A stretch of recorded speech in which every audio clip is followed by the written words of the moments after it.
Birthday క్యాపులు చిన్న పిల్లలే పెట్టుకోవాలా ఏంటి? పెద్దలు పెట్టుకోకూడదా? పెద్దలు పెట్టుకుంటే ఇలా ఉంటుంది మరి. నాతో ఉంటే మామూలుగా ఉండదు. నేను చేసినయన్నీ ఆటోమేటిక్‌గా నాతో ఉన్నోళ్ళు కూడా చేయాల్సిందే. ఇవాళైతే మా బావగారి వాళ్ళ కొడుకు ఫస్ట్ బర్త్‌డే. అందుకనే ఇంటి ముందే సింపుల్‌గా సెలబ్రేట్ చేసుకున్నారు. చాలా జరిగింది బర్త్‌డే అయితే.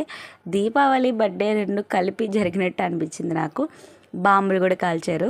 మాదైతే చాలా పెద్ద ఫ్యామిలీ. అందుకే నెలకొక ఫంక్షన్ కంపల్సరీ జరుగుతుంది. బర్త్‌డే కావచ్చు, పెళ్లి రోజులు కావచ్చు, మావయ్య దిగిపోయిన ఒక రోజు అని చెప్పి అలా చాలా అంటే చాలా జరుగుతూ ఉంటుంది. మాకైతే ఫుల్ ఫన్ ఉంటుంది నెలకొకసారి. ఇలా చిన్నపిల్లల బర్త్‌డే అయితే గ్రాండ్గా లేదంటే సింపుల్గా సెలబ్రేట్ చేసుకుంటాం. మా బర్త్‌డేలో అయితే కంపల్సరీ కేక్ కటింగ్ అనేది ఉంటుంది. అందుకే ఎవ్రీ మంత్ ఏదో ఒక సెలబ్రేషన్ అయితే మాకు కంపల్సరీ ఉంటుంది. నేనైతే దీవాళి కూడా చేసుకున్నాను. ఎందుకో మా మావయ్య బాంబులు తీసుకొచ్చి కాల్చమన్నారు. నేను ఒక చిచ్చుబుడ్డి తీసుకొని కాలుద్దామని చాలా అంటే చాలాసేపు ట్రై చేశాను. అస్సలు వెలగలేదు. నాతో పాటు వెలిగించినవన్నీ కాలినాయి. నేను వెలిగించింది మాత్రం అస్సలు వెలగట్లేదు.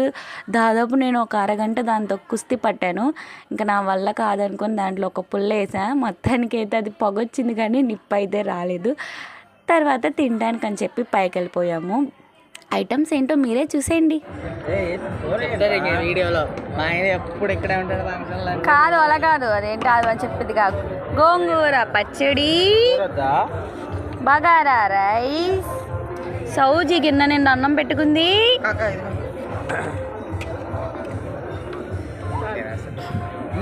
చికెన్ కర్రీ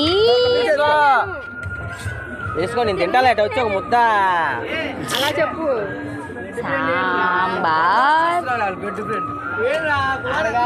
పెరుగు మ్యాన్.